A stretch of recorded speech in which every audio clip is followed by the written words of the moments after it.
কার্গিল যুদ্ধে শহীদ হয়েছিলেন বাংলার বীর জওয়ান নায়েব সুবেদার সানোয়ার হোসেন। কাশ্মীরে পহেলগাঁও সন্ত্রাসীদের গুলিতে শহীদ হয়েছিলেন ২৬ জন। সবার প্রতি সমবেদনা এবং তাদের আত্মার শান্তির জন্য ১ মিনিট নীরবতা পালন করা হয়।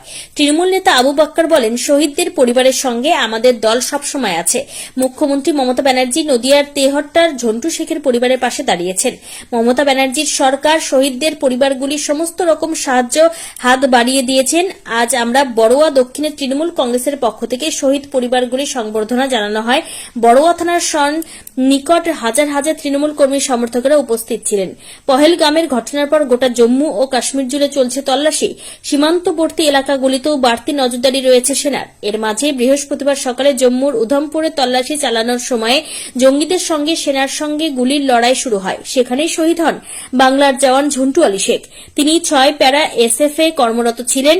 প্রাথমিকভাবে জানা গিয়েছে ঝন্টুর বাড়ি নদিয়া তেহট্ট ব্লকের পাথরঘাটায়।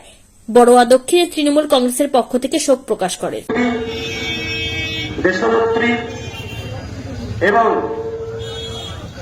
সর্বভারতীয় তৃণমূল কংগ্রেসের সুপ্রিমো মমতা বন্দ্যোপাধ্যায়, সর্বভারতীয় সাধারণ সম্পাদক জনপ্রিয় সাংসদ অভিষেক বন্দ্যোপাধ্যায়ের নির্দেশে আজকে আমরা বড়ুয়া থানার নিকটে বড়ুয়া স্টেট ব্যাংক থেকে তাঁতিদের উদ্দেশ্যে এবং তাদেরকে শ্রদ্ধা জানাতে এবং তাদের পরিবারের প্রতি সমবেদনা জ্ঞাপন করতে আমরা এই মিছিল সংগঠিত করেছি।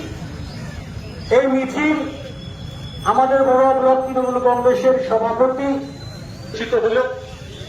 আমরা এই মিছিলে যেসব বীর দেশকে, আমাদের মাতৃভূমি ভারতবর্ষকে রক্ষা করার জন্য তাদের যে প্রিয় প্রাণ সেটি বিসর্জন দিয়েছেন, তাই আমরা তাদেরকে স্মরণ করার জন্য এই মিছিল সংগঠিত করেছি। আপনারা জানেন, গত 22শে এপ্রিল কাশ্মীরে পুলওয়ামা বলে একটি জায়গা করলাম এবং আমাদের যে সেনাবাহিনী এবং বর্ডার সিকিউরিটি ফোর্স আধা সামরিক বাহিনী আছেন, তারা যে পঞ্চ নিয়ে বর্ডারে দাঁড়িয়ে আছেন, যে আমাদের দেশকে রক্ষা করছেন, তার জন্য তাদের কাছে আমরা সর্বোপরি প্রণাম জানাই। এবং